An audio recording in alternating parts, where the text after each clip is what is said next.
Welcome to my channel, Avid Retro. This is a bit of an unboxing video, straight from Japan. What do we got?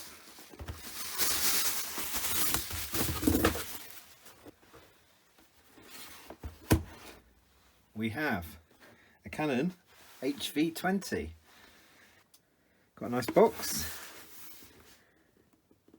It will go back to Windows 98, believe it or not, and Mac OS 10 as well. So this camera has got mini DV as well as HDV, which is a 1080i format. HDMI out, 3.1, 10 times optical. Ignore the digital. 24 frames per second. Optical image stabilizer, HD video lens, digit DV2, that's the engine processor, mini SD and USB. Now, the great thing with these, like the HV30s, is you can do stuff with the firmware, so they don't have to stay as NTSC cameras. There you go, there's the pack that looks like it's never been opened. It's got the software on there for Windows and Macintosh. Nice.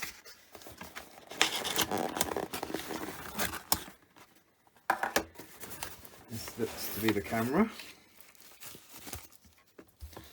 Let's go to the bottom and see what else we've got.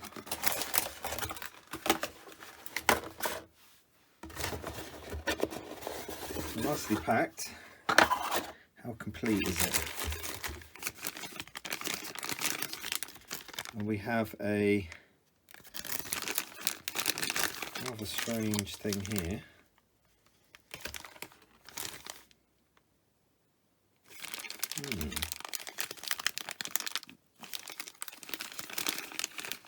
Maybe not been used.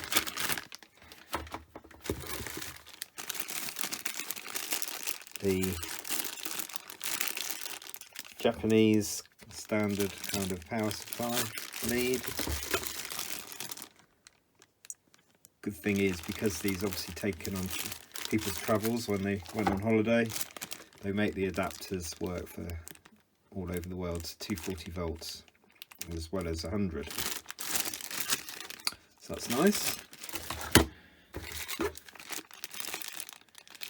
Last thing is the USB old school cable there. An empty box. So is that everything that was promised on the actual box? It does look like it. Yeah, it looks complete except for the remote. Complete except for remote, I would say. And this is the camera. As you can see, it's in really good condition, isn't it? Nice definite click there. We've got a nice sized battery in there.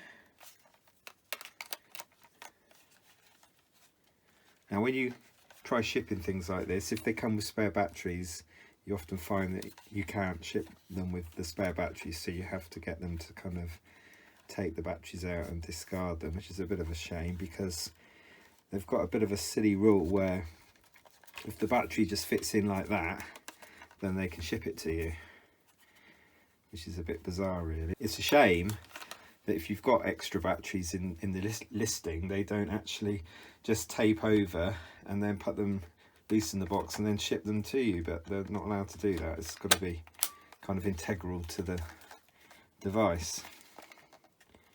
So I presume this won't have enough power in. I'm just checking. There's a tape, but there isn't a tape in there. It looks really clean actually. Like really, really clean. So though it's got a bit of Japanese markings on here, it's fairly straightforward to suss out things. I think we need to see if it powers on. Not at the moment. We'll go and put this battery on charge then, and then come back to it in a short while. This either hasn't been used for a long time or never been used. It's weird because it just looked really well wrapped up, the charger. Should get a light, shouldn't we? I suppose we can now open it actually.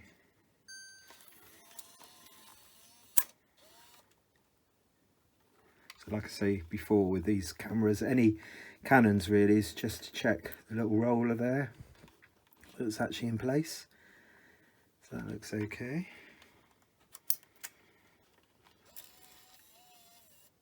Oh, sounds nice.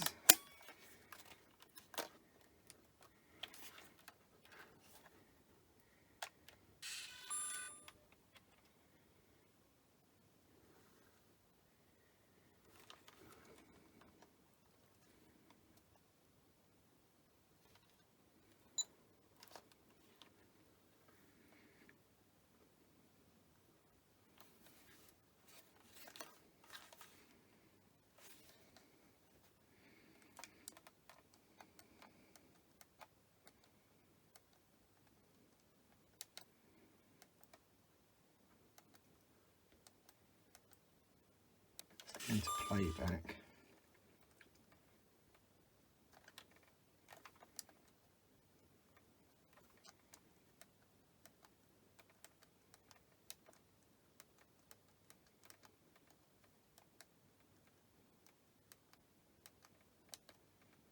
Got it. Wondered where the English menu was.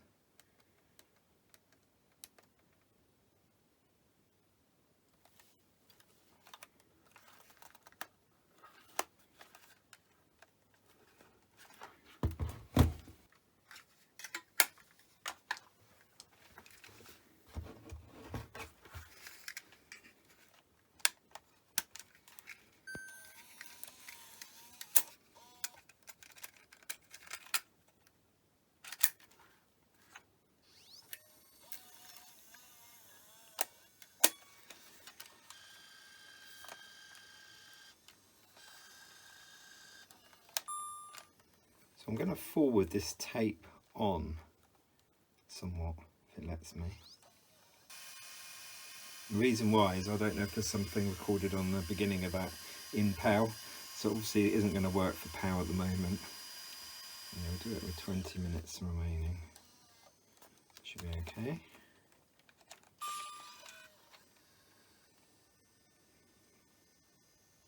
It's set to record in HDV, so by default.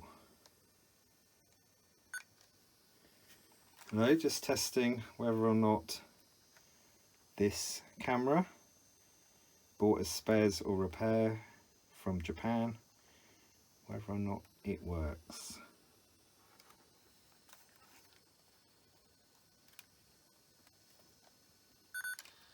Alright, let's put it back into play.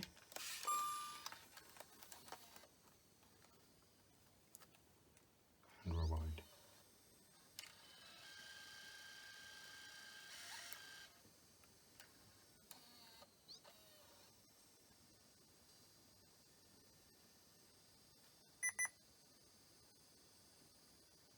Yeah, so it's picked up that it's PAL.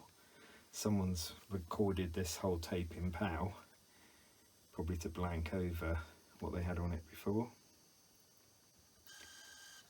But it should pick up the bit I recorded. It did.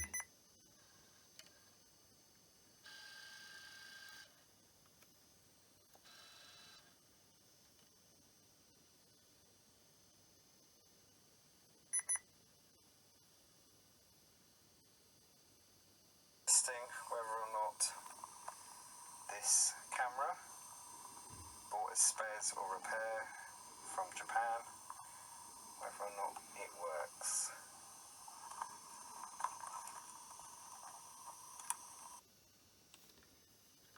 So it does seem to record and does seem to play back fine, which is a good result. So what I'm going to let it do now is let it charge fully on the battery.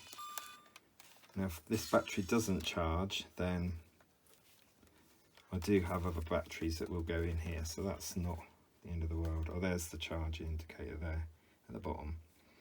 I was looking for it there, but it's there. So I'll leave that to charge, and then I may very well do a video using this and see how we get on and upload that to my channel. As you could tell though, on playback it will pick up the sound of the tape, so that's the unfortunate thing with these cameras, unless you use external accessories where you might move your mic a little bit further away. But here you can see the mics are pretty close to everything, as you would expect. But it really does look like it's never been used, and it certainly sounded absolutely fine. So probably very extremely low hours on this, I would say. If you're interested in seeing how to make these Japanese cameras PAL compliant, if you're in the UK for example, then please can you watch my other video about the HV30. Well, thanks for watching. Please like and subscribe, and I'll make some more videos in the future. Bye for now.